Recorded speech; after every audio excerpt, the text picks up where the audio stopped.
Where does air from a burp come from? Am I burping out air from my lungs, or is there air in my stomach? It comes from your stomach. There's normally air in the stomach. When you eat food and you swallow, some air gets swallowed into your stomach. In fact, when we do x-rays, we sometimes use the black portion within the stomach, which is the representative area for air, as knowing that's the stomach. And if we see air outside of the GI system, like randomly in the abdominal cavity, then we know that there is an injury to the GI system, whether it's the stomach, the intestines, etc., because there's not supposed to be air in our actual abdominal cavity, like outside of the intestines and stomach. And esophagus, of course. How can I prevent razor bumps when shaving? Proper use and hygiene within the shaving realm. So you want to make sure that the blade you're using is extra sharp, meaning that it's not dull and old. You want to make sure it's not dirty, susceptible to infecting hair follicles. You also want to make sure that the pressure you use is gentle and not having it press really hard against your face, because what can happen is you could actually dimple the skin so that parts of the skin actually get caught within the razor blades, therefore creating little micro traumas leading to that bacterial infection. And obviously using good quality products that match your skin type. So you want to think about shaving cream, cleansers, moisturizers. This will go a long way to making sure you have healthy skin. What's the best method for thawing frozen meat?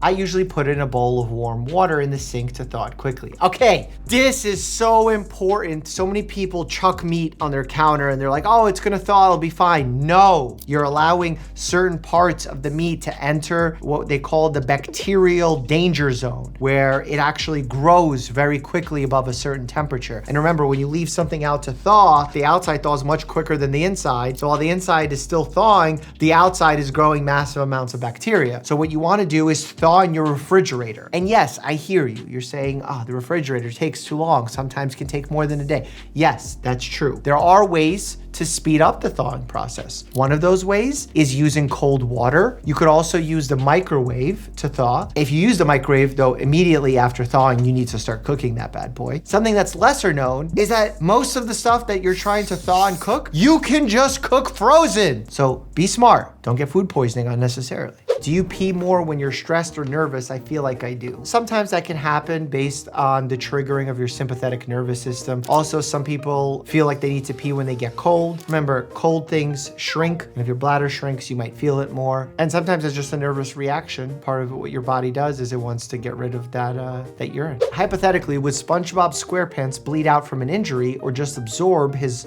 lost blood because he's a sponge?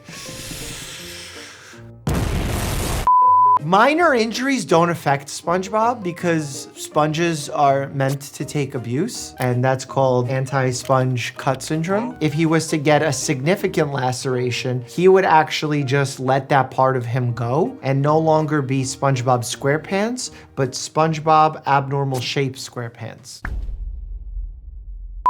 Is it true that I should brush my teeth in the morning before drinking water so I don't swallow all the bacteria that grew in my mouth overnight? Yeah, I think it makes sense, but I don't think there's like a hard and fast rule. I think if you're thirsty in the morning and you're really dehydrated, please drink water. And I think brushing your teeth first thing in the morning is not just good for oral health, but great for people that have to smell your breath as well. You know, halitosis. What happens when you get a lymphatic drainage massage? Are the benefits real? To be honest, most massages probably aid in lymphatic drainage because like you're moving circulation, you're creating lymphatic flow. Maybe the lymphatic drainage massage focuses more on the areas where there are lymph nodes. Look, some of the benefits are real in terms of relaxation. It helps you open things up, or you've been standing on your feet all day, you want to raise your legs up and get a massage. Just don't think it's magical. There are some benefits, but don't think it's magic. That's how I would put it. What's your least favorite medical terminology or medical name?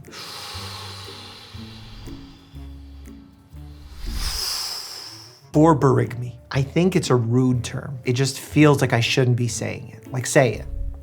Didn't that feel wrong? Borborygmi. Ugh. When you break a bone, where do the little broken bits go? Do they just live in your body forever? Yes, you become one with the broken bone. No, I mean, if you're fracturing a bone and you're losing a piece of the bone, it's a significant piece of the bone, that won't heal well. And you're gonna need surgery, maybe to put pins, rods, etc., to allow the bone to heal properly. Now, the body does have ways to get rid of microscopic small pieces of bone. There are cells known as osteoclasts. These break down bone material. Osteoblasts on the opposite end actually build bone up. So no, people who break bones don't just have little bits of bone floating around in their bodies for long periods of time. What are shoulder blades for?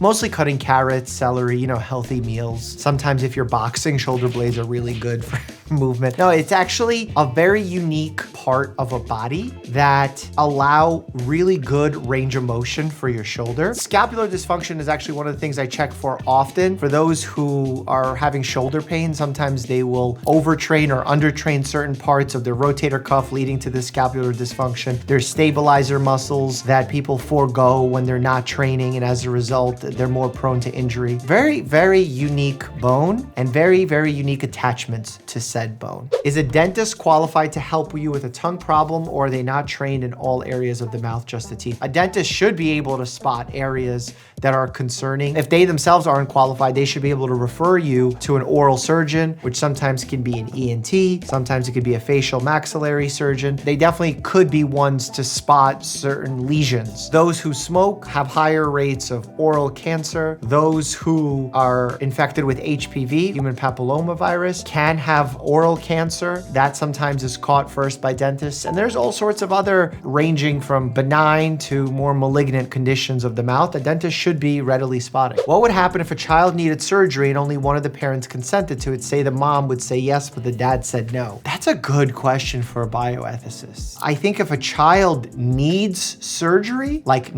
life or death, it gets done. Because if, let's say, two parents refuse a surgery that is important for the child to survive, the decision gets made to still perform the surgery. I think it gets more tricky if the child sort of needs the surgery and the one parent says yes, one parent says no. I love swimming in the summer, but I'm always getting swimmer's ear. What can I do to prevent it?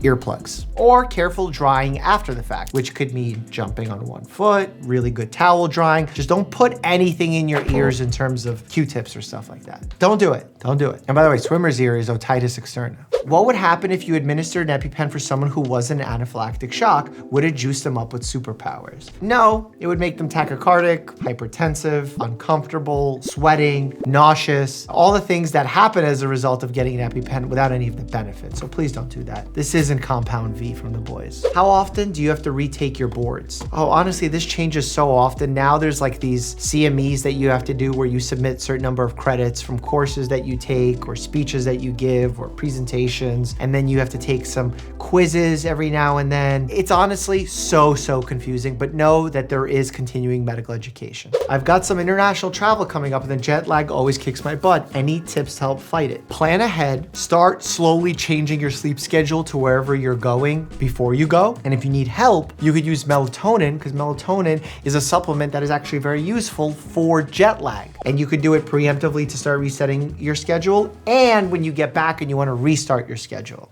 Okay, Dr. Mike, you say there are risks of PFAS exposure, but what about P-whoop exposure?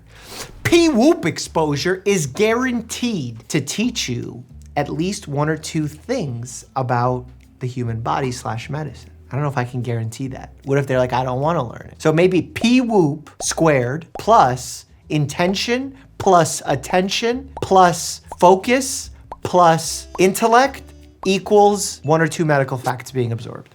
How dangerous is iron poisoning from fish? Is there a serious risk from eating sushi all the time? I think what we're trying to talk about is mercury poisoning, and it does happen, especially if you're eating larger fishes. Be cognizant of the amount of fish you consume. There are some really valuable guidelines that track that, where there's maximum mercury exposure, but eating fatty fish like salmon, I would say that's a healthy fish.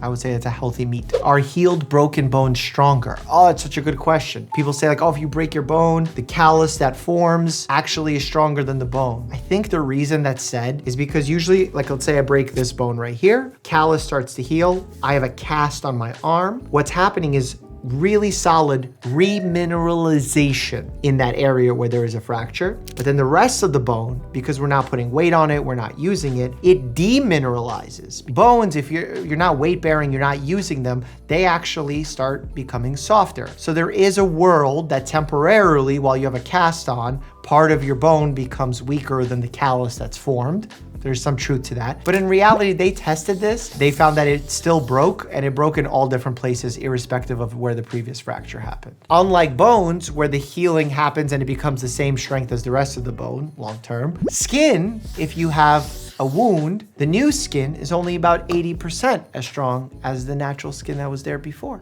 Interesting stuff. What is Bear's salary? 1 meal a day, very fine dining, very expensive. Bear's like living the life. Multiple toys per week, 1 new toy per week, several play sessions a day, 4 pats Q 4 hours by hand, 2 kisses by mouth PRN, and slobber on walls QID. If you don't know what that means, you're not a doctor or a medical professional. And by the way, Bear doesn't need a salary. He does it for love. Speaking of Bear, did you know that I got a new puppy named Rib? Click here to check that out, and as always, stay happy and healthy.